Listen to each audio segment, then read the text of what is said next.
Okay guys, welcome back again kay Creator Lab PH at for today's video na pag-uusapan natin yung pag-withdraw kay Sarang Hero kung pwede pa ba through GCash. Okay, so as you can see na meron tayong points dyan. Kayo may points din, di ba? Lahat tayo may points dito. Pwede pa ba siya, totoo pa ba siya, or legit pa ba siya, or something like that. Again, this video is for educational and entertainment purposes only ha. We're just sharing information, knowledge, and nothing more, nothing less. Alright? Okay, no, first thing first guys, no, meron tayong mga automation, something like that, na pang auto-type o auto-tricks kay Sarang Hero. Nasa pin comment yan kung gusto nyo lang din. Nasa pin comment yan, alright? Or nasa previous video natin kung hanapin nyo lang din. And then, dito tayo sa may Gcash natin or so on na pwede daw mag-withdraw ng pera dito sa ating Sarang Hero kapag nakaipon tayo daw ng points. Okay, so meron tayong mga required points dyan na nakalagay, which is, yan, something like na malaki-laki to, no? Nasa 100k points. Okay, in terms kay points ha. At meron lang tayong na 12k na points dyan. Okay, so ang mga requirements dito, ang dami kasing requirements talaga guys, no? Kailangan lang natin magpakatotoo dito kay Sarang Hero at marami siyempre na naghahanap, nag-share. Okay, so ako, gumawa ako ng tricks. Again, yung unang video ko, hanapin nyo, meron akong tricks. Okay, shinare ko lang. Pero sabi ko, not guarantee, not sure. Nasa inyo na yan kung gusto nyong gawin or hindi. Andun palagi yung verdict doon. Nasa inyo na. Okay? So yan, meron tayong confirmation dyan kung gusto nyo or siyempre kung nakaipon kayo ng ganong points. Yung tricks ko, yes, may ipon yung ganon. Pero I think pag-confirm natin to, yan no.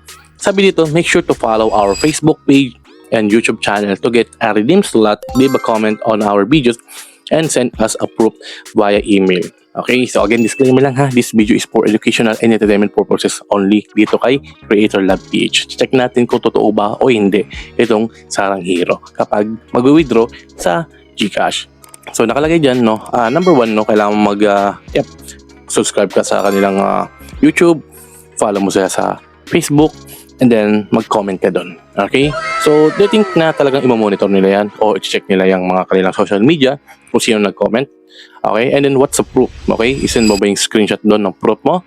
Baka mapag-withdraw or para makapag-slot, makakuha ka ng slot? Well, I think, no, wala talaga. Hindi naman siya talaga makakapag-payout. Yung sasabi nila.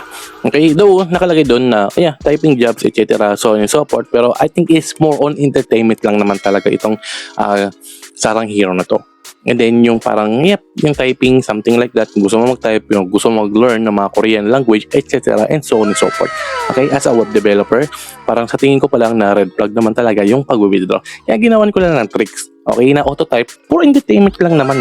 Okay, kung meron kayo mahanap nyo sa mga previous video ko, meron tayong mga auto-type dyan or something and so on and so forth na type auto-smiling and so on so ay basta yun na, alam nyo na yun guys, no, parang red flag sa akin to talaga, hindi makapag-withdraw. Ginawa ko lang na video kasi nga for entertainment lang naman talaga yun, and then talaga for awareness din, ito na yung ginawa ko for awareness. Okay, hindi ako nagpapaasa kasi hindi ko naman platform to.